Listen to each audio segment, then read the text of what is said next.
School बेले दशम श्रेणी रे किए किए प्रेम करिछ देखी से स्कूल प्रेमटा टिके नियारा थिला। आ ये होची एमिति एक प्रेम कहानी जो प्रेम कहानी दशम श्रेणी सिना आरंभ हो जाइथिला हेले आगकू कौन कौन सब घटिला दुई प्रेम पक्षी जीवन में आसतु जानिबा पूरा प्रेम कहानी रे चंदन और झिलीर प्रेम कहानी विषय। हेलो हाय नमस्कार स्टोरी विथ प्रतापर आउ एक नुआ प्रेम कहानी को आपण को स्वागत। मु दशम श्रेणी रे पढ़ुवा से चंदन टिके दुष्ट टिके चगलामी हेले मनीष हिसाब रे खराब नथिली। से दुष्टामी पाई दशम श्रेणी रे पाठ पढ़ा प्रति टिके कम ध्यान देउथिली जोथिपाई मु जणे सारक पाखरे ट्यूशन होतली। मु आम घरर बहुत गेला थिली। मो बापा माँ मते बहुत भल पाउथिले। मु तांकर जीवन थिली आ मो ट्यूशन सार मते बहुत विश्वास करुथिले। दिने आम सार मते एक्स्ट्रा क्लास करिया पई कहिले। मु भी सारंग कथा मानी एक्स्ट्रा क्लास पई तांको सह गली। से एक्स्ट्रा क्लास रे दुईटा झियो थिले। मु टिके लाजकुलिया प्रकृतिर थिली सेति पई तांको सह जम्मा भी कथा हेउनथिली। आमे जो झियो घरे ट्यूशन होतलु से झियो आउ ट्यूशन हेलानी सेतिपाई आम सांगरे पढ़ुवा अन्य जड़े झियो घरे सार ट्यूशन करवा आरंभ कर देइथिले।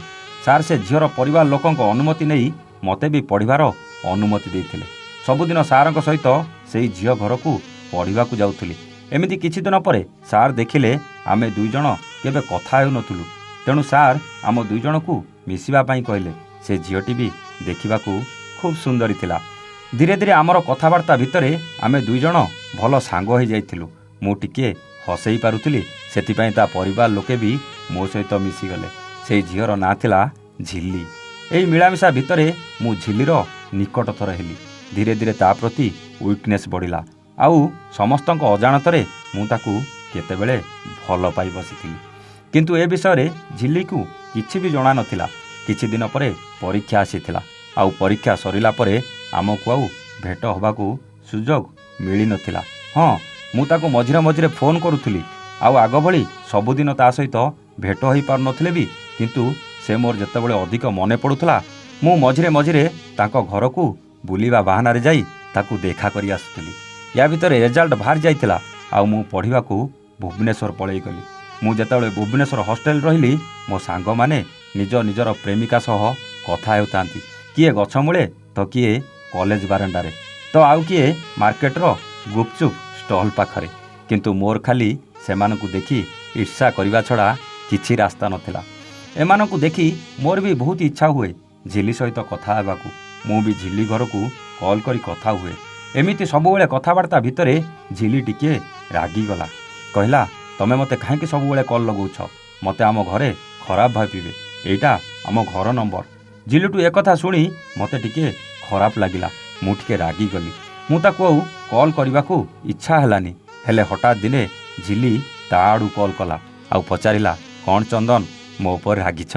मोर सेमिति किछि उद्देश्य नथिला। आम घरे खराब भाबियो बोली कहिदेली प्लीज रागनी एमिति सबुबेले कॉल करिवो आमे कथा हेबा। ताठू एमिति कथा शुणी मोर भी खुशीर सीमा नथिला।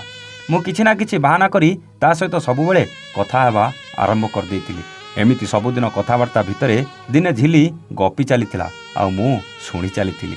ता कथा सरला परे मते कहला मु तो एते कथा कहली एबे तुमे कुह। मो पाखरे किछि कथा नथिला। मु मजारे कहिदेली 6 7 8 9। से कोन भाबिला के जानी मते कहला 143। हेले मु जानि नथिली ए 143 रो माने कोन। मु आश्चर्य हेई कहली 143 सेटा कोन। से कहला मु भी सेमिति मजारे कहिदेली तमे जानिले कहबो यार माने कोन। मु जानि नथिली सेतिपाई कहली मु जानिनी प्लीज झिली कुह 143 माने कोन। से कहला ठीक अछि संध्यारे कहबी। 143 रो माने जानिबाकू ताकू संध्यारे कॉल कली आउ पचारिली कोन ता माने। से कहला तार माने मो भाई कहबो। मु भी ता भाई को कॉल करी पचारिली 143 रो माने कोन। से कहला तार माने आई लव यू। मते टिके अविश्वास लागिला। मु ताको पचारिली सत कह मजाक करनी। ता भाई कहला हाँ रे भाई ता माने आई लव यू। एक कथा जानिला परे मो भितरे नूतन सिहरण खेलीगला। मु भी ताकू 143 कहिदेली आउ तापरे आम प्रेम आगकू आगकू बढ़ी चलिला। किछि दिन परे खरा छुट्टी हैला। आम कॉलेज भी छुट्टी हो गला। मु भुवनेश्वर घर को आसिली। ए खरा छुट्टी रे अनेक बहाना करी आमे लुचि लुचि दुए दुई को बहुत थर भेटिचु। ବହୁତ ମଜା ମଜଲିସ ବି କରିଛୁ। ଗୋଟେ ପତ୍ରରେ ଗୁପଚୁପ୍ ବି ଖାଇଛୁ। ଗୋଟେ ପ୍ଲେଟ୍ରେ ଚାଟ୍କୁ ଗୋଟେ ଚାମଚରେ ସେୟାର ବି କରିଛୁ। ଆମ ପ୍ରେମକୁ ପାଇ ଆମେ ଦୁଇ ଜଣ ବହୁତ ଖୁସି ଥିଲୁ। କେଉଁ ଏକ ଅଜଣା ଦୁନିଆରେ ଘୁରି ବୁଲି ସେହି ପ୍ରେମ ରାଇଜର ସ୍ୱପ୍ନ ଦେଖୁଥିଲୁ। ୟା ଭିତରେ ବିତି ଯାଇଥିଲା 2 ବର୍ଷ। ଏଇ 2 ବର୍ଷ ଆମ ପାଇଁ ଥିଲା ନୂଆ ଏକ ଅନୁଭୂତି। ସବୁକିଛି ନୂଆ ନୂଆ ଲାଗୁଥିଲା। ନୂଆ ନୂଆ ପ୍ରେମକୁ ଝିଲି ବି ମୋ ପାଇଁ ସବୁଦିନ ନୂଆ ଲାଗୁଥିଲା। ଆଉ ମୁଁ ବି ଝିଲି ପାଇଁ ସବୁଦିନ ନୂଆ ଏକ ମଣିଷ ଭଳି ଥିଲି। ସବୁଦିନ ନୂଆ ସକାଳଟା ଆମ ପାଇଁ ଖୁସି ଆଣୁଥିଲା ବେଳେ ହଠାତ୍ ଦିନେ ତାଙ୍କ ପରିବାର ଲୋକେ ଆମ ସମ୍ପର୍କ ବିଷୟରେ ଜାଣିପାରିଥିଲେ। ସବୁଠୁ ବଡ଼ ଅସୁବିଧା କ'ଣ ଥିଲା ଜାଣିଛନ୍ତି?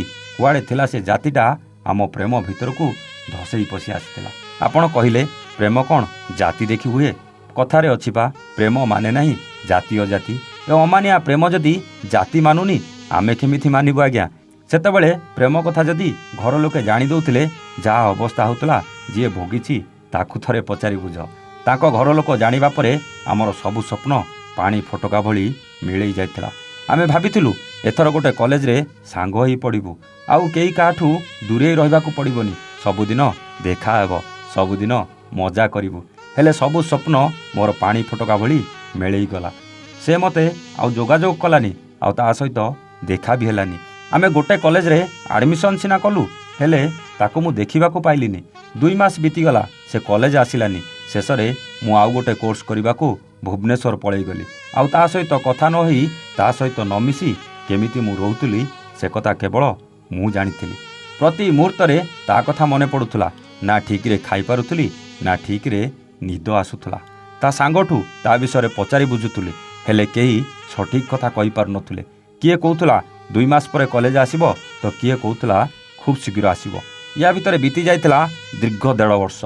ତଥାପି ସେ ମୋ ପାଇଁ ସେହି ସ୍ୱପ୍ନରେ ଦେଖିବା ଛଡ଼ା ମୁଁ ତାକୁ ସାମ୍ନାରେ ଦେଖିବାକୁ ପାଉନଥିଲି। ସେ ମୋ ସ୍ୱପ୍ନରେ ସବୁଦିନ ଆସୁଥିଲା। ମୁଁ ତାକୁ ଗୋଟେ ମୁହୂର୍ତ୍ତ ପାଇଁ ଭୁଲିବାକୁ ଚାହୁଁନଥିଲି। ଏଇ 1.5 ବର୍ଷ ଯେ ତା ବିନା କେମିତି କାଟିଛି କେବଳ ମୁଁ ହିଁ ଜାଣିଛି।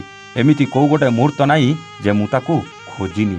ଏମିତି କେଉଁ ଗୋଟେ ଦିନ ନାହିଁ ତାକୁ ମୁଁ ମନେ ପକେଇନି। ମୋ ମୁଣ୍ଡ ବିଚଳିତ ହୋଇଯାଉଥିଲା। ଘରକୁ ଛୁଟିରେ ଆସି ଦିନେ ଆମ ଗାଁକୁ ବୁଲି ଯାଇଥିଲି। ସେଠି ମୋର ଜଣେ ସମ୍ପର୍କୀୟ ଭାଇ ସହିତ ଦେଖା ହେଇଯାଇଥିଲା। ତା ସହ ବହୁତ ମିଶି ଯାଇଥିଲି।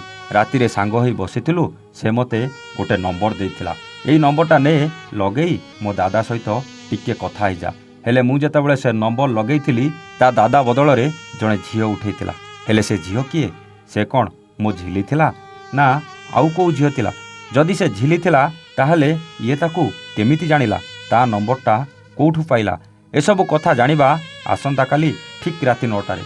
ଦର୍ଶକ ବନ୍ଧୁ, ଏ କାହାଣୀ ଟିକେ ଲମ୍ବା ଥିଲା, ସେଥିପାଇଁ ଏମିତି କରିବାକୁ ବାଧ୍ୟ ହେଲୁ। ଏ କାହାଣୀ ଯିଏ ଦେଇଛନ୍ତି, ଆଉ ଏ କାହାଣୀ ଯାହାର, ସେ ମୋତେ ଜଣେଇ ନାହାନ୍ତି ଆଗକୁ କ'ଣ ହେବ। ସେ ମୋତେ ଯେତିକି ଦେଇଥିଲେ ମୁଁ ସେତିକିକୁ ସଜେଇ ମୋ କଣ୍ଠରେ ପଢ଼ି ଦେଇଥିଲି। ସେ ଆଜି ପୁଣି ଦେବେ, ମୁଁ କାଲିକି ପୁଣି ପଢ଼ିବି। କିନ୍ତୁ ୟା ପରେ ଚନ୍ଦନ ସହିତ କ'ଣ ଘଟିଲା, ଝିଲି ତାକୁ ମିଳିଲା ନା ନାହିଁ, ଏସବୁ ଜାଣିବା ଆସନ୍ତାକାଲି ଠିକ୍ ରାତି 9ଟାରେ। ଦେଖିବାକୁ ଜମାଇ ଭୁଲିବେନି ଚନ୍ଦନର ପ୍ରେମ କାହାଣୀ। ରହୁଛୁ, ନମସ୍ତେ, ଜୟ ଜଗନ୍ନାଥ।